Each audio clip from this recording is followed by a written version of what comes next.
I'm Michelle Rodger. I'm sharing this video with you since not all of you will be able to come to the hustings, and seeing and hearing me is my best chance to convince you to vote for me as your candidate for Paisley and Renfrewshire North. I'm sharing with you my speech from the first hustings in Renfrew on Tuesday evening, so if you've received anything else from anyone else that sounds a little bit similar, remember you heard it from me first. You have an important and difficult decision to make. You have to decide which one of us you want to represent you in this campaign, and ultimately at Westminster, because that's the goal. I'll be honest with you, this decision will come down to which one of the three candidates you think best represents you, the one that you think has the commitment, drive, skills and life experience necessary to take on Jim Sheridan and win, the person you can see standing in Westminster and working with the other SNP MPs to deliver on the promises we make during this election, the person you want to come to talk to at a local surgery to raise an issue or ask for help, knowing they'll do what they can to help you, the person you trust to do the best that they can for Scotland every day. The three of the candidates, we all want the same thing. We all want a socially just society with well-paid jobs, no food banks, great NHS, opportunities for our young people, benefit system that works and supports the vulnerable in our society, and no Trident. I don't think you'll find us disagreeing on any of this, so it comes down to personalities, not policies in this decision-making process. So I'm Michelle Rodger, a mum, a businesswoman and a passionate believer in independence. I started my career as a journalist working in Alloa, covering Clackmannanshire Council, and moved into national newspapers. I became Scotland's first female football reporter for the Sunday Mail in the early 90s, spent a lot of time at Love Street. Sydenham was relegated while I was there, so please don't hold that against me. I was the first Western reporter to enter Albania, travelling with an aid convoy from Shetland. I don't know if you remember Ceausescu's Romania and the poverty there. It was similar in Albania, but they didn't get the same media coverage. I've also covered stories on orphanages in Chernobyl after the accident there. My then husband started his own business in Paisley, and I worked with him in my spare time, which isn't much when you're working 6 days a week. Using the communication skills I learned as a journalist, we grew that business to 1.2 million turnover and 36 staff. We were based in Paisley at Abbey Mill and won lots of awards from Renfrewshire Enterprise as it was then.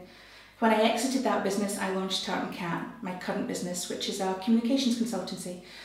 I'm a sole trader. I work with businesses and startups and other individuals to help them grow their business by communicating better.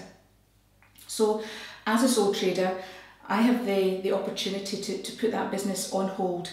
It means that I can devote all the time that I can to this campaign. I've put Tart & Cat on hold before, once to spend time with my daughter after my divorce, and once to work with the team that launched Scotland's first crowdfunding campaign. I've kept up journalism. I wrote a business column for Scotland on Sunday for 4 years. I now contribute a little to Business for Scotland. And that's probably where my journey to today really began. My heart believed absolutely in independence, but as a journalist I wanted to know the facts. As a business owner, I needed to be sure that the numbers stacked up. So when I joined, it wasn't as a director or as Glasgow group leader, which I ended up doing. It was so I could talk knowledgeably to family and friends about why Scotland should be independent. But enthusiasm took over, as it tends to do. I organised public events, ran a crowdfunding campaign, helped create videos aimed at attracting women in business to the cause. I supported media relations and so on. I spoke at dozens of events and I absolutely loved it. When Scotland voted no, I had to send 2 press releases acknowledging the outcome, and I never expected to send those releases. I was gutted. But I don't give up. I decided my work wasn't finished. I joined the SNP on the 19th of September through floods of tears, and being nominated by the Greif branch as a potential candidate has made me incredibly proud. I've never been a member of a political party, although I've always been interested in politics through my years in journalism and business. But I decided that having been so vocal about independence during the campaign, about the opportunities for Scotland, I had to put my money where my mouth was, and I stepped up, which is why I'm here. Why should you vote for me? I think it comes down to the skills that I have. As a journalist, I gained real communication skills, writing, researching, questioning and persuading people to share things with me, but equally importantly, listening. I can use those skills to support our election campaign, but also at Westminster to get our message across and push for what we want to achieve. Newspapers were very much a man's world in the early 90s, as were the football stands I stood in. I've been shot at in Albania by bandits trying to steal from our convoy, so Westminster with the male-dominated halls doesn't intimidate me. And while the atmosphere in Westminster can often be described as toxic, remember, I've been to Chernobyl. As a businesswoman, I learned about strategy and how important it is to turn that strategy into action, delivering on plans, hitting targets, leading and working well with teams, developing people and mentoring them, and negotiating skills, which will be key. I have support from a good number of local businesses that are keen to support our election campaign financially. As an independence campaigner, I've learned to wear flat shoes when knocking doors and running a stall in Buchanan Street. I've learned to engage with people and share differing opinions without shouting or falling out with them. I've learned how to get the best out of the media, even when they appear to be biased against you. I've learned how to create leaflets and videos, get the right message out, and how to raise the money to pay for them.